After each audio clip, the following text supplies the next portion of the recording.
जनताको आशंका के छ भने अनेकन प्रकरणहरूका फाइल खोलिरहँदा कुनै फाइलमा चाहिँ अब प्रधानमन्त्रीले सम्झौता गरे होला नखोल्ने भन्ने छ नि त फेरि प्रचण्डको नेतृत्व सरकारले भ्रष्टाचार नियन्त्रण गर्ने सदनमा कसैसँग समझौता गर्दैन, कसैसँग अनुचित लेनदेन गर्दैन। जनताको साथ सहयोग र समर्थनमा निरन्तर यो भ्रष्टाचार विरोधी अभियान चल्छ। सबै भ्रष्टहरू दण्डित नहुन्जेल अवस्थासम्म यो सरकार चाहिँ प्रतिबद्ध भएर भ्रष्टाचार विरोधी अभियानको नेतृत्व गर्छ। त्यसो भए अब तपाईँहरूको चाहिँ प्रधानमन्त्रीलाई राजीनामा माग्ने भन्ने पखेडा चाहिँ आजबाट सकियो। प्रधानमन्त्रीले चाहिँ संसदमा आएर त्यो मेरो गल्ती भएको थियो, मेरो त्रुटि रहेको थियो, मैले त्यो बोल्न नहुने कुरा मैले बोलेँ, त्यसप्रति म क्षमा चाहिँ माग्छु, संसदमा गएर म क्षमा माग्छु र भविष्यमा यस्ता कमजोरी नदोहोर्याउने कुरामा म सजग रहन्छु, सतर्क रहन्छु भनेर उहाँले चाहिँ नेताहरूको बिचको बसाइमा पनि भन्नुभयो। भ्रष्टाचारी भनेका कोही काङ्ग्रेसका, कम्युनिस्टका, माओवादीका यिनी कसैका पनि भ्रष्टाचारी भनेका भ्रष्टाचारी हुन्। गलत नगरेकालाई पार्नु हुँदैन। जसले मुलुकलाई गलत गरेको छ, मुलुकलाई यत्रो ठुलो करप्सनको रोग लगाएको छ, जनतालाई गरिबी रहेछ भने पनि यसलाई रोक्न हुँदैन। वर्तमान सरकारले जे गर्दैछ गलत नगरेका मान्छे नपरुन्, अरू जे गर्दैछ राम्रो तरिकाले गरोस्, यही शुभकामना छ। विषय जे थियो त्यो विषयवस्तु पस्किसकेपछि उहाँले जसरी बाहिर ल्याउनु भएको त्यो सत्य होइन छ भनेर उहाँले स्वीकार्नु भएको, अरू केही भएको छैन, केही लेनदेन अरू कुनै सम्झौता भएको होइन। हामीले भन्यौँ यो कष्टमा हामीले एकपटकलाई अन्तिम मौका दियौँ। तपाईहरु जस्तो मिडियाका साथीहरूले पनि भन्नुभयो, बोल्ने क्रममा चिप लिएको होला, गल्ती कमजोरी भएको होला, एकपटकलाई प्रमुख प्रतिपक्ष दलले पनि धेरै असहिष्णु नभइकन शङ्काको सुविधा दिँदा ठिकै हुन्छ भन्ने धेरै ठाउँबाट पनि विषयहरू आएको हुनाले हामीले यहाँसम्म लचिलो भयौँ। तर बारम्बार यस्तै राष्ट्रिय स्वाभिमानलाई, राष्ट्रिय स्वाधीनतालाई, राष्ट्रको सर्वमूल सत्तालाई नै कमजोर पुर्याउने गरी जस्ता अभिव्यक्तिहरू आउँछन् भनेदेखि भविष्यमा हामीले जस्तोसुकै मूल्य चुकाएर प्रतिवाद गर्नुपर्छ, हामी गर्छौँ। तर योभन्दा अघिल्लो सदनमा पनि संसद अवरुद्ध विभिन्न कालसमय खण्डमा चाहिँ एमाले सबैभन्दा धेरै चाहिँ संसद अवरुद्ध गरेको रहेछ। योभन्दा अघिल्लो पटक जसरी चाहिँ चिसो पानीले नुहाएको थियो एमाले, यो पटक पनि त्यस्तै भयो। कसरी चिसो पानीले नुहाएको छ? देशको प्रधानमन्त्री रोस्टममा उभिएर म गल्ती भयो, मैले त्रुटि गरेँ, भविष्यमा यो कमजोरी म दोहोऱ्याउँदिनँ, यसप्रति म क्षमा चाहन्छु भनेर भनिसके पछाडि त्यो देशको प्रधानमन्त्रीले भनेको कुरा केही पनि होइन भन्ने ठानियो भने, अब प्रचण्डले नै बोल्नु भयो त्यस कारण यो कोही ठुलो कुरा भएर भन्ने ठानियो भने यसमा मेरो भन्नु केही पनि छैन। होइन, देशको प्रधानमन्त्रीको चेयरबाट प्रधानमन्त्रीले बोल्नु भयो भन्ने अर्थमा बुझ्ने हो भने यसको आफ्नै किसिमको महत्त्व छ। त्यस कारणले अहिले त्यो लेभलमा हामीले स्वीकार गरेँ। यो गैर संवैधानिक भयो, असंवैधानिक भयो, यो गैर जिम्मेवार अभिव्यक्ति भयो, प्रधानमन्त्रीको कुर्सीमा बसेको व्यक्तिले दिन नमिल्ने अभिव्यक्ति भयो, उहाँको राजीनामाको विकल्प छैन भनेको त तपाईहरु नै हो नि। अवश्य हो, हामीले राजीनामा मागेको हौँ। दोस्रो आज पनि म भन्छु सिङ्गो 3 करोड नेपाली जनताको भावनामा के छ भने देशको सबभन्दा कार्यकारी प्रमुखको हैसियतमा बसेको एउटा राष्ट्रको अभिभावकको रूपमा रहेको व्यक्तिले यस्तो प्रकारको अभिव्यक्ति दिँदाखेरि सायद लामो लोकतान्त्रिक अभ्यास भएको त्यस्ता देशहरू हुन्थे भनेदेखि त्यहाँ कार्यकारी प्रधानमन्त्री, कार्यकारी राष्ट्रपतिले तत्क्षण राजीनामा दिनु पर्थ्यो, दिन्थे पनि। हाम्रो नैतिकताको धेरै ख्याल नहुने नेपाली राजनीति भएको हुनाले यो कन्सिडर गर्ने ठाउँमा हामी आइपुगेका छौँ। दोस्रो स्टेपमा तपाईँहरू गृहमन्त्रीले माफी माग्नुपर्छ भन्ने स्टेपमा पनि पुग्नुभयो। तेस्रो स्टेपमा तपाईँहरू चाहिँ प्रधानमन्त्रीको प्रेस सल्लाहकारले राजीनामा दिनुपर्छ भन्ने स्टेपमा पनि पुग्नुभयो भन्ने पनि छ। होइन, मिडियामा छापामा आएका धेरै कुरा चाहिँ नलागौँ। हामीले कसको कुन सल्लाहकार, कुन पिएले कहाँ के राजीनामा दिनुपर्छ भन्ने हाम्रो धारणा होइन। हामी कहीँ बोले पनि छैन त्यो कुरा। मिडियामा कहीँ कतैबाट आएको होला, त्यसको जिम्मेवारी हामी लिने कुरा भएन। हाम्रो मुख्य कुरा प्रधानमन्त्रीसँगै हो। प्रधानमन्त्रीको अभिव्यक्ति आजको दिनमा पनि म भन्दैछु अत्यन्तै गैर जिम्मेवारी छ, आपत्तिजनक छ। त्यो रेकर्डमा छ, सारा ठाउँमा त्यो देखिन्छ। तर उहाँले भविष्यमा यस्तो म दोहोऱ्याउँदिनँ, मेरो तर्फबाट कमजोरी भयो भनेर सदन समक्ष माफी मागिसके पछाडि हामीले एकपटकलाई उहाँलाई चाहिँ यो विषयमा हामीले स्वीकार गरेर ठिकै छ भनेर सदनलाई अगाडि बढाउने सन्दर्भमा हामी सहमत भएका हौँ। यति नै मात्रै हो यस विषयमा। हिजोसम्म त्यत्रो चाहिँ अडान लिएर बसिरहेको प्रतिपक्ष आज एकाएक सहमत हुँदा सरकारले खोलेका अनेक प्रकरणका फाइलहरुमा एग्रिमेन्ट भयो कि भन्ने सन्देह पनि छ। हामी सुरुदेखि नै के भनिरहेका छौँ भने संसदको बैठक अवरुद्ध गर्ने पक्षमा हामी छैनौँ। हामी छिटोभन्दा छिटो प्रधानमन्त्रीले यस विषयमा संसदमा आएर जुन प्रमुख प्रतिपक्षी दलले यो विषय उठाएको छ, अन्य विपक्षी दलहरूले पनि यस विषयमा साथ सहयोग दिनुभएको छ, यो उठेको विषयमा प्रधानमन्त्रीको दृष्टिकोण के हो, धारणा के हो, संसदमा आएर जवाफ दिनु पर्यो। मैले ठिक बोलेको थिएँ, मैले चाहिँ वास्तवमा भारतले बनाएको मलाई हो, होइन, भारतको सहयोग नभएको भए म भन्दैन थिएँ, वा मैले जे बोलेँ म त्यहाँ उभिन्छु, म त्यसमा दृढ विश्वास गर्छु भनेर उहाँले बोलेको भए सायद आज परिस्थिति अर्कै हुन्थ्यो। मैले गल्ती गरेँ, त्रुटि गरेँ, मेरो कमजोरी रह्यो, मैले यसमा क्षमा चाहन्छु र आउने दिनमा यस्ता कमजोरीहरू म गर्दिनँ भनेर भनिसकेपछि त यो राष्ट्रको लागि एउटा ठुलो उपलब्धि हो। यदि एमाले यो विषय हामीले नउठाइदिएको भए आज देशको प्रधानमन्त्रीले दिल्लीले मलाई प्रधानमन्त्री बनाएको भन्ने कुरा इतिहासमा दर्ज भएर बस्थ्यो, इतिहासमा यो सधैँभरि जीवित भएर रहन्थ्यो। आज हामीले त्यो कुरालाई मृत स्थितिमा पुर्यायौँ अथवा त्यसलाई एउटा चाहिँ एक प्रकारले भन्ने हो भने खारेज गर्ने स्थितिमा हामीले पुर्यायौँ। राष्ट्रको लागि ठुलो उपलब्धि भयो, एमालेको कारणले उपलब्धि भएको। सयौँ दिनसम्म संसद अवरुद्ध गरेको एमाले विगतको इतिहास यो पटक 3 दिन 3वटा संसदमै तपाईँहरूले चाहिँ खोल्न बाध्य हुनुभयो, यतिसम्म कमजोर भयो एमाले? होइन, यो कुरा के छ भने तपाईँहरूले धेरै दिन बन्द गर्दा पनि देशको लागि, जनताको लागि, जनजीविकाका सवालहरू उठाएर हामीले सदनमा अवरुद्ध गर्नुपर्ने स्थिति आयो। लोकतन्त्रका लागि लड्ने क्रममा हामीले कयौँ पटक सदनभित्र चाहिँ अवरोध गर्नुपर्ने स्थिति पनि आयो। सदन, सडक सबै ठाउँबाट सङ्घर्ष गर्नुपर्ने परिस्थिति पनि आयो। तर आजको बेग्लै परिस्थिति हो। यसको जुन ग्रेभिटी थियो त्यसको आधारमा हामीले सदनमा यी विषयहरूमा छलफल गऱ्यौँ। दलको नेतृत्व बिचमा छलफल भयो र प्रधानमन्त्रीले यति एक पटकलाई अब भविष्यमा मबाट यी कमी रहँदैनन् भनिसके पछाडि हामीले यसमा सहमत भएर सदन खुलाउने ठाउँमा हामी पुगेका छौँ।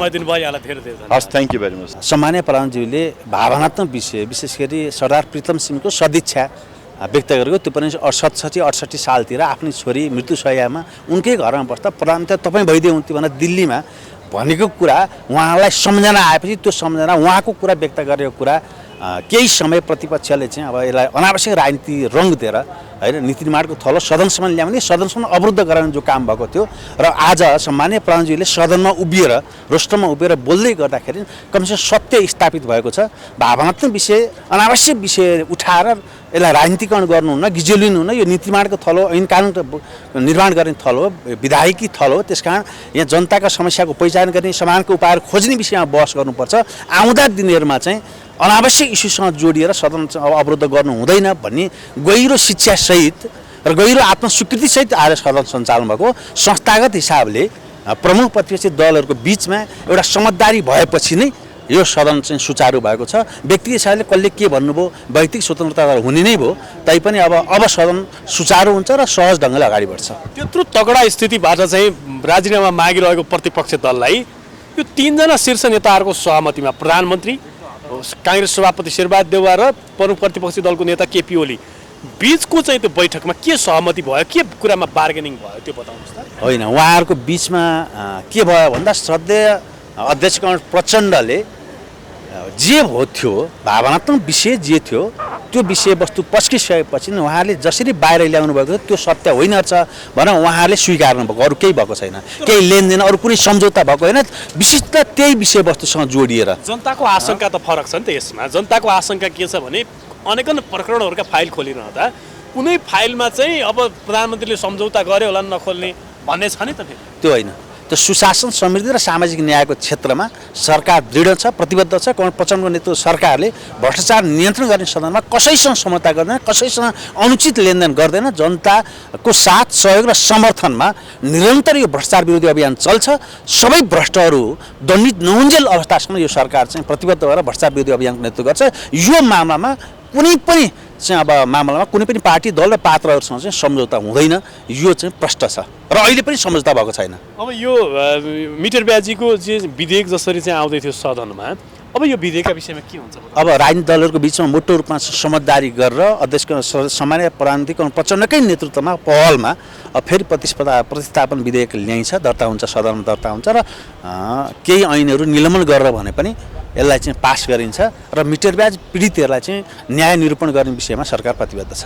समय दिनुभयो, ल यहाँलाई विशेष धन्यवाद। तपाईँहरू लगातार संसद अवरुद्ध गरिरहनु भएको थियो प्रधानमन्त्रीको अभिव्यक्तिलाई लिएर, तर आज तपाईँहरूको आन्तरिक रूपमा के सहमति भयो, के अन्डरस्ट्यान्डिङ भयो जसले गर्दा प्रधानमन्त्रीलाई स्पष्टीकरण दिने समय चाहिँ तपाईँहरूले त्यही उपलब्ध गराउनु भयो? के भयो, के सम्झौता गर्नु? प्रधानमन्त्रीले जुन प्रकारले एउटा पुस्तक विमोचनको क्रममा भारतीय एउटा नागरिकले मलाई नेपालको प्रधानमन्त्री बनाउनका लागि दिल्लीमा धेरै पटक धाउनु भयो र मलाई असाध्यै ठुलो गुण लाउनु भयो भनेर प्रधानमन्त्रीले जुन अभिव्यक्ति दिनुभयो त्यो अत्यन्तै आपत्तिजनक थियो, निन्दनीय थियो, भर्सनायोग्य थियो। देशको राष्ट्रिय स्वाधीनता र स्वाभिमानलाई माटो मिलाउने काम उहाँले गर्नुभएको थियो। हामी सचेत प्रमुख प्रतिपक्षी दलको नाताले त्यसको सख्त विरोध गऱ्यौँ। आम जनतालाई यस विषयमा हामीले विषयहरू बुझाउने काम हामीले तर्फबाट गऱ्यौँ र आज प्रधानमन्त्रीले चाहिँ संसदमा आएर त्यो मेरो गल्ती भएको थियो, मेरो त्रुटि रहेको थियो, मैले त्यो बोल्न नहुने कुरा मैले बोलेँ, त्यसप्रति म क्षमा चाहिँ माग्छु, संसदमा गएर म क्षमा माग्छु र भविष्यमा यस्ता कमजोरी नदोहोऱ्याउने कुरामा म सजग रहन्छु, सतर्क रहन्छु भनेर उहाँले चाहिँ नेताहरूको बिचको बसाइमा पनि भन्नुभयो र त्यही अनुसारले सदनमा पनि आएर त्यही भाषा करिब उहाँको आफ्नो भाषा होला तर त्यही आशय अभिव्यक्त गर्नुभयो। त्यस कारणले गर्दा हामीले अहिलेलाई यो कुरा स्वीकारेका छौँ, तर यसको मतलब के होइन भने गल्ती गर्दै जाने, देशको स्वाभिमान गिराउने काम पनि गर्ने होइन अनि फेरि संसदमा आएर अलिकति गएको आँसु पनि चुहाउने यस्तो ढङ्गले सधैँभरि चल्दैन यो अन्तिम मौका प्रधानमन्त्रीले हामीले दिएका हौँ अब त्यसो भए अब तपाईँहरूको चाहिँ प्रधानमन्त्रीलाई राजीनामा माग्ने भन्ने पखेडा चाहिँ आजबाट सकियो हामीले भन्यौँ यो कष्टमा हामीले एकपटकलाई अन्तिम मौका दियौँ तपाईँ जस्तो मिडियाका साथीहरूले पनि भन्नुभयो बोल्ने क्रममा चिप्लिएको होला गल्ती कमजोरी भएको होला एकपटकलाई प्रथम प्रतिपक्ष दलले पनि धेरै असहिष्णु नभइकन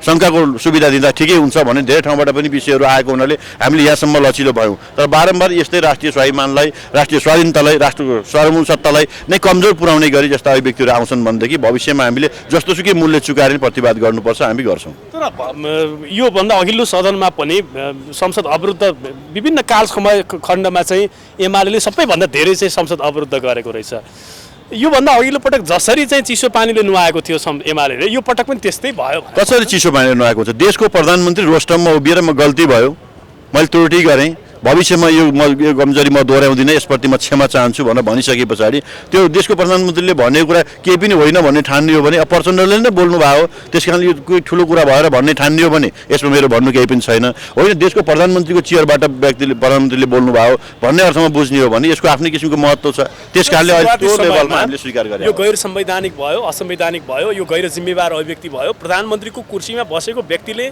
दिन नमिल्ने अभिव्यक्ति भयो उहाँको राजीनामाको विकल्प छैन भनेको त तपाईँहरू नै हो नि अवश्य हो हामीले राजीनामा मागेको हौँ दोस्रो आज पनि म भन्छु सिङ्गो 3 करोड नेपाली जनताको भावनामा के छ भने यो देशको सबभन्दा कार्यकारी प्रमुखको हैसियतमा बसेको एउटा राष्ट्रको अभिभावकको रूपमा रहेको व्यक्तिले यस्तो प्रकारको अभिव्यक्ति दिँदाखेरि सायद लामो लोकतान्त्रिक अभ्यास भएको त्यस्ता देशहरू हुन्थे भनेदेखि त्यहाँ कार्यकारी प्रधानमन्त्री कार्यकारी राष्ट्रपतिले तत्क्षण राजीनामा दिनु पर्थ्यो दिन्थे पनि हाम्रो नैतिकताको धेरै ख्याल नहुने नेपाली राजनीति भएको हुनाले यो कन्सिडर गर्ने ठाउँमा हामी आइपुगेका दोस्रो स्टेपमा तपाईँहरू गृहमन्त्रीले माफी माग्नुपर्छ भन्ने स्टेपमा पनि पुग्नुभयो तेस्रो स्टेपमा तपाईँहरू चाहिँ प्रधानमन्त्रीको प्रेस सल्लाहकारले राजीनामा दिनुपर्छ भन्ने स्टेपमा पनि पुग्नुभयो भन्ने पनि छ होइन मिडियामा छापामा आएका धेरै कुरा त नलागौँ हामीले कसको कुन सल्लाहकार कुन पिएले कहाँ के राजीनामा दिनुपर्छ भन्ने हाम्रो धारणा होइन हामी कहीँ बोले पनि छैन त्यो कुरा मिडियामा कहीँ कतैबाट आएको होला त्यसको जिम्मेवारी हामी लिने कुरा भएन हाम्रो मुख्य कुरा प्रधानमन्त्रीसँगै हो प्रधानमन्त्रीको अभिव्यक्ति आजको दिनमा पनि म भन्दैछु अत्यन्तै गैर जिम्मेवारी छ आपत्तिजनक छ त्यो रेकर्डमा छ सारा ठाउँमा त्यो देखिन्छ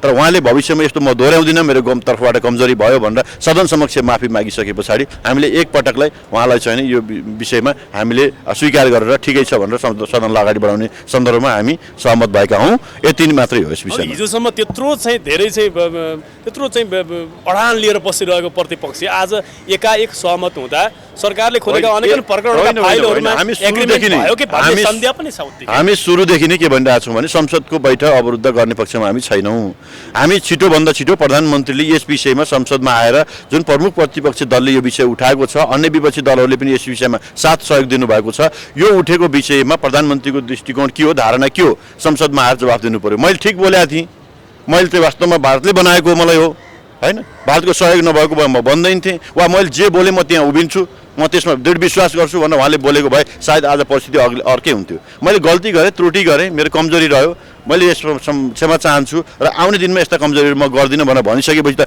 यो राष्ट्रको लागि एउटा ठुलो उपलब्धि हो यदि एमाले यो विषय हामीले नउठाइदिएको भए आज देशको प्रधानमन्त्रीले दिल्लीले मलाई प्रधानमन्त्री बनाएको भन्ने कुरा इतिहासमा दर्ज भएर बस्थ्यो इतिहासमा यो सधैँभरि जीवित भएर रहन्थ्यो आज हामीले त्यो कुरालाई मृत स्थितिमा पुर्यायौँ अथवा त्यसलाई एउटा चाहिँ एक प्रकारले भन्ने हो भने खारेज गर्ने स्थितिमा हामीले पुर्यायौँ राष्ट्रको लागि ठुलो उपलब्धि भयो एमालेको कारणले उपलब्धि भएको सयौं दिनसम्म संसद अवरुद्ध गरेको एमाले विगतको इतिहास यो पटक 3 वटा संसदमै तपाईँहरूले चाहिँ खोल्न बाध्य हुनुभयो यतिसम्म कमजोर भयो एमाले होइन यो कुरा के छ भने तपाईँहरूले धेरै दिन बन्द गर्दा पनि देशको लागि जनताको लागि जनजीविकाका सवालहरू उठाएर हामीले सदनमा अवरुद्ध गर्नुपर्ने स्थिति आयो लोकतन्त्रका लागि लड्ने क्रममा हामीले कयौँ पटक सदनभित्र चाहिँ अवरोध गर्नुपर्ने स्थिति पनि आयो सदन सडक सबै ठाउँबाट सङ्घर्ष गर्नुपर्ने परिस्थिति पनि आयो तर आजको बेग्लै परिस्थिति हो यसको जुन ग्रेभिटी थियो त्यसको आधारमा हामीले सदनमा यी विषयहरूमा छलफल गऱ्यौँ दलको नेतृत्व बिचमा छलफल भयो र प्रधानमन्त्रीले यति एकपटकलाई अब भविष्यमा मबाट यी कमी रहँदैनन् भनिसके पछाडि हामीले यसमा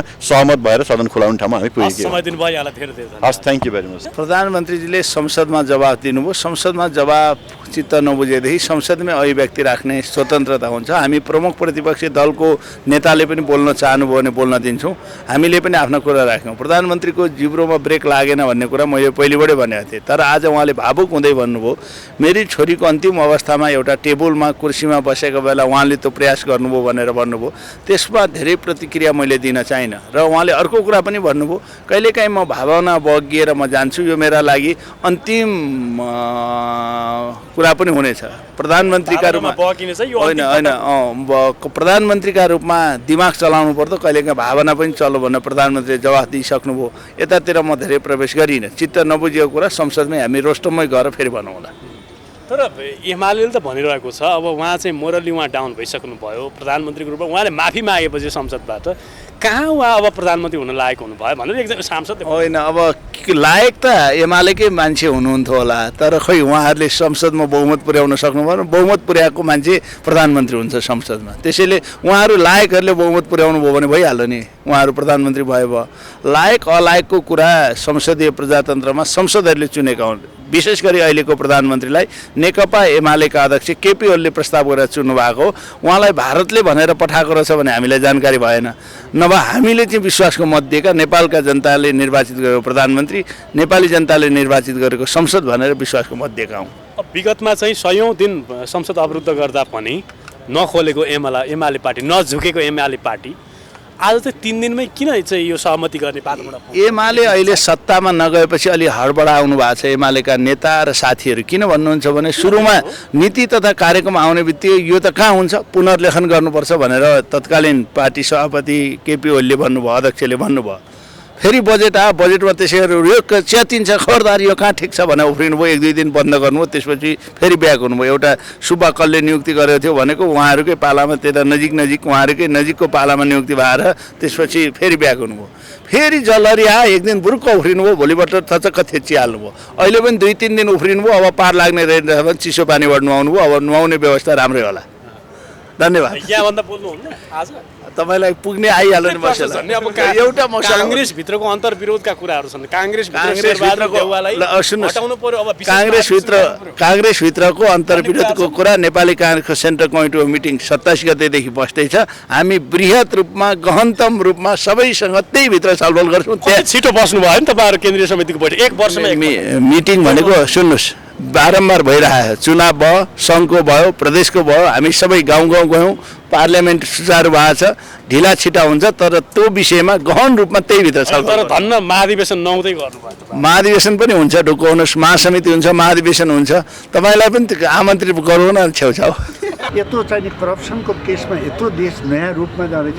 यो बेलामा त राजनीतिक पार्टीका नेताहरूले हामी कहाँ चुक्यौँ, विगतमा हामीले यसको निम्ति सहमति के गर्ने हो राष्ट्रिय एजेन्डाका बारेमा भन्ने बेलामा नचाहिने कुरा गरेर, सदन बन्द गरेर, नचाहिने कुरा बोलेर यसरी मुलुक बन्छ। त्यसकारण यी बचकनपनका घटनाहरू हुन् भन्ने तरिकाले हामीले लिनुपर्छ। होइन, मुलुकको स्वाधीनताको पक्षमा, राष्ट्रियता, भौगोलिक अखण्डता, यी तमाम कुराहरूमा चाहिँ प्रधानमन्त्रीले दिएको अभिव्यक्ति चाहिँ गैर संवैधानिक छ, गैर जिम्मेवार छ भनेर त प्रतिपक्षले पटक पटक भनिरहेको के साँच्चै त्यस्तै हो त? स्वाधीनता बलियो कहाँबाट हुन्छ? जहिले जनता बलियो भए नि मुलुकको स्वाधीनता बलियो हो। पुलिसले आर्मीले सुरक्षा गर्न सक्छ? पुलिसले आर्मी लाएर राजा वीरेन्द्रको तपाईँलाई सुरक्षा गर्न सक्यो? सकेन नि। त्यसको घेराभित्र होइन। मुलुकको सभरेन्टी, मुलुकको स्वाधीनता कहाँबाट बलियो हुन्छ भने सिमानामा बस्ने जनताहरूलाई सम्पन्न बनाएर, खुसी बनाएर तब नै मुलुकको उनीहरूले सुरक्षा गर्ने हो। काठमाडौँबाट सुरक्षा हुन्छ? अस्ति तपाईँलाई ताप्लेजुङ भोजपुरमा पहिरो गयो, देख्नु नि, बाढी गयो, कति मान्छे मऱ्यो। त बिहानको न्युज बन्न सकेन नेपालको सञ्चार माध्यमको, किनभने त्यो धेरै टाढा छ, नेपालको सिमाना पनि धेरै टाढा छ। त्यसकारण त्यहाँका जनताहरूलाई कसरी मजबुत बनाउने भन्ने पो सोध्ने हो। र त्यो कहिले आउने होइन, 64 वर्षमा 1 दिन आएन। नै अहिले नचाहिने कुरा गरेर हुन्छ? यस्तो कुरा गरेर हुँदैन। त्यसकारण त्यहाँका सिमानाका जनता बलियो बनाउने, सम्पन्न बनाउने, तब बल्ल पो मुलुकको सभरेन्टी मजबुत हुन्छ। प्रतिपक्षलाई के छ त? प्रतिपक्षले हेर्नुहोस्, प्रतिपक्षको संसदीय व्यवस्थामा प्रतिपक्षको सबैभन्दा ठुलो रोल हुन्छ। उसले सधैँ सदन बन्द गर्ने बाटो रोज्नु हुँदैन। सरकारले गलत गरेको छ, प्रधानमन्त्रीले गलत गरेको छ, सत्तापक्षले गलत गरेको छ भने सदनमा घन्काउने हो, जनतालाई सुनाउने हो, सदनबाट उसलाई राजीनामा दिन बाध्य बनाउने हो गलत गरेको छ। होइन भने सधैँ जहाँ बोल्ने हो बन्द गरिदिएपछि कुन छ? घर जल्ली बस्ने, घरै जलाइदिएपछि कहाँ बस्ने हो?